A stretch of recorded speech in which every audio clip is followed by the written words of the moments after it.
Bom dia, tá começando mais um episódio da Loléria, seu podcast jurídico direto, prático e sem juridiquês. Eu sou o Victor. E eu sou a Cibele. Hoje, no Direito do Trabalho, o TST barrou a exclusão de aposentados por invalidez de planos de saúde. E no penal, o ministro Alexandre de Moraes reestabeleceu a investigação contra o prefeito de Ananindeua. No Constitucional, o ministro André Mendonça suspendeu o acesso de uma CPMI a mensagens privadas. E no tributário, a OAB questiona no Supremo a regra que impede a recuperação judicial de devedores contumazes. E na ética profissional, o uso de IA para criar precedentes falsos gerou condenação por má-fé no TST. E o comentário de hoje é da Thaís Rodrigues, que falou assim: gostei do posicionamento do Flávio Dino. Espero que seja dado seguimento dessa forma, pois a aposentadoria não é penalidade. Esse comentário da Thaís foi sobre uma notícia da edição passada. Então, se você tá um pouco perdido sobre o que ela tá falando, volta lá para ouvir o último episódio. Pois é, Cibele, e eu vi por alto aqui nos comentários que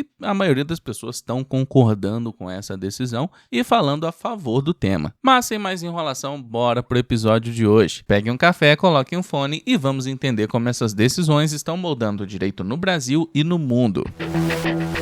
E vamos começar com o direito do trabalho. A seção de dissídios coletivos do TST decidiu por 5-4 invalidar uma cláusula que excluía empregados aposentados por invalidez do plano de saúde empresarial. O tribunal entendeu que a negociação coletiva não pode suprimir direitos ligados diretamente à saúde e à dignidade da pessoa humana, especialmente quando a medida gera um tratamento discriminatório contra trabalhadores vulneráveis. A decisão impõe limites à autonomia das convenções coletivas. Embora a Constituição reconheça esses acordos, o TST reforçou que eles encontram barreiras quando atingem direitos indisponíveis. No caso, a exclusão de quem foi afastado por incapacidade permanente representa uma redução indevida de proteção justamente no momento em que o trabalhador mais necessita de assistência médica. O julgamento segue a lógica da súmula 440 do TST, que assegura a manutenção do plano de saúde ao empregado com contrato suspenso por auxílio-doença, acidentário ou aposentadoria por invalidez. O tribunal aplicou esse entendimento para barrar a diferenciação, reafirmando princípios de isonomia e não discriminação que já haviam sido utilizados em precedentes das turmas da Corte. Na prática, a decisão sinaliza que normas coletivas não prevalecem se criarem exclusões voltadas a aposentados por invalidez. Ao aplicar o tema 1046 do STF, os ministros diferenciaram a flexibilização legítima de direitos à supressão de garantias essenciais, protegendo o núcleo mínimo de direitos fundamentais vinculado à condição de saúde do trabalhador.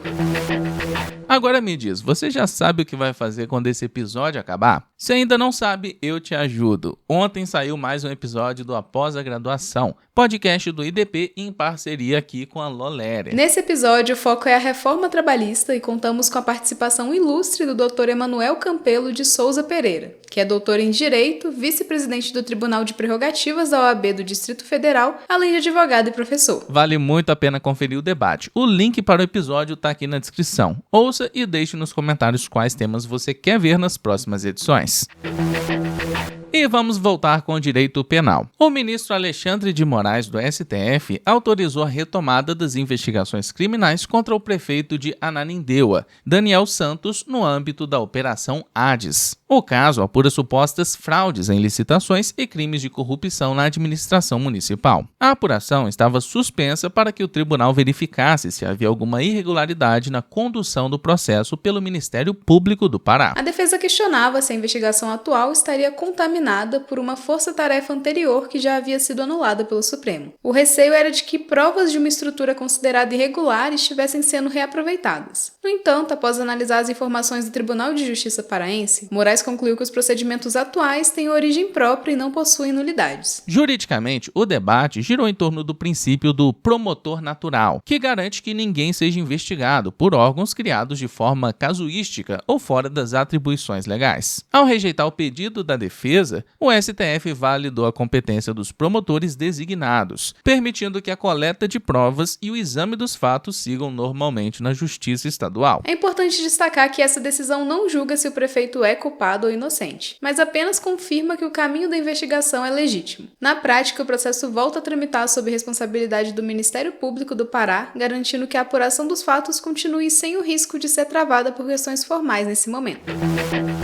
E vamos com o direito constitucional. O ministro André Mendonça suspendeu o acesso da CPMI do INSS ao material sigiloso de Daniel Vorcaro. A decisão ordena que os dados sejam devolvidos à Polícia Federal para uma nova triagem, separando o que é útil para a investigação daquilo que pertence estritamente à vida privada do empresário. A mudança ocorre após o vazamento de mensagens íntimas que estavam sob sigilo. Em fevereiro, o ministro havia liberado os dados para garantir a autonomia da CPMI, mas reviu a decisão diante da exposição de conteúdos pessoais, impondo agora novas travas de segurança e custódia sobre o material. Juridicamente, o caso reforça que os poderes das CPIs encontram limites no direito fundamental à privacidade. Embora a comissão possa requisitar dados sigilosos, isso não os torna públicos. Mendonça destacou que a quebra de sigilo mantém o dever de confidencialidade pelas autoridades que recebem as informações. O acesso da CPMI fica paralisado até que a PF finalize a separação técnica dos arquivos. O ministro também determinou a abertura de inquérito para apurar a origem dos vazamentos, focando em quem tinha obrigação legal de guardar o material e preservando o sigilo da fonte jornalística.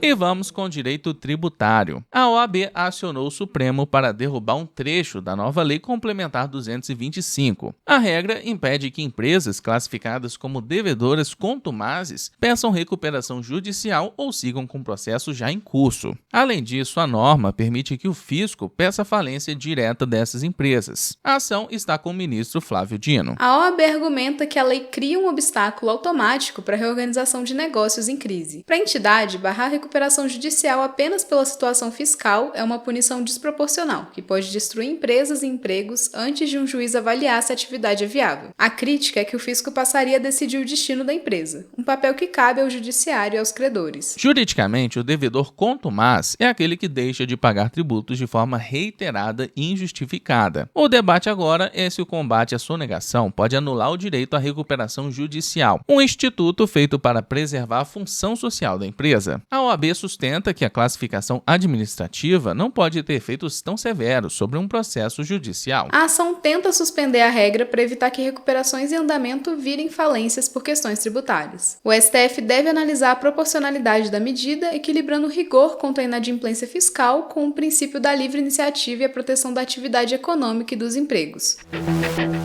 E vamos com ética profissional. A sexta turma do TST condenou uma empresa e seu advogado por litigância de má-fé, após o uso de IA para criar precedentes falsos. A peça continha decisões inexistentes e citações de ministros já aposentados. O tribunal aplicou multa de 1% sobre o valor da causa, entendendo que a conduta tentou induzir a justiça ao erro. A falha foi descoberta pelo gabinete do relator, que não localizou os julgados nos sistemas oficiais. O TST destacou que o episódio não foi um erro material, mas uma violação aos deveres de lealdade e veracidade. Para os ministros, o uso de IA generativa sem conferência humana é incompatível com a ética profissional. Juridicamente, o caso reforça que a tecnologia não afasta a responsabilidade do advogado. OAB e CNJ já possuem diretrizes que exigem supervisão humana e rigor técnico. O profissional deve garantir a exatidão de cada fato ou norma citada, sob pena de responder por conduta temerária. Essa decisão mostra que os tribunais aceitam a inovação, mas exigem boa-fé. O uso da IA no direito é permitido desde que não substitua a revisão técnica obrigatória. E o alerta que fica é claro: a tecnologia é um apoio, mas a responsabilidade final pelo conteúdo é exclusivamente do patrono.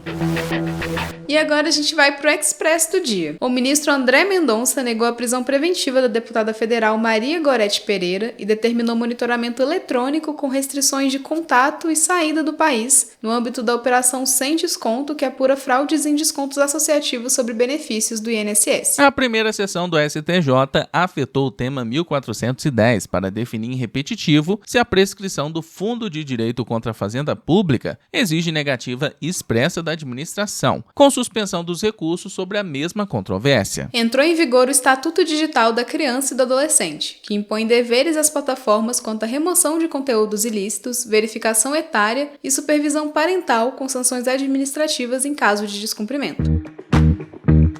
Então é isso, a gente vai chegando ao fim de mais uma edição e muito obrigado por ter ficado até aqui. E eu quero agradecer a todo mundo que comentou na edição passada e bateu o ponto aqui com a gente. O Reinaldo, Dali Viegas, Fabrício, Bela, Luciane, PKD Advogada, Ellen, João Victor, Lucilene, Shirley Gomes, Amoran, Duarte, Diogo, Felipe, Thaís e Caroline. Muito obrigado a todos que comentaram. E não esquece de seguir a gente no seu agregador de podcast favorito, ativar as notificações e avaliar a gente com 5 estrelas. Aproveita também para se inscreverem na nossa newsletter jurídica, ela é gratuita e o link tá aqui na descrição. Compartilha também esse episódio lá nos seus stories e marca a gente no @lo.ler. Então é isso, se cuida, bom estudo e bom trabalho por aí.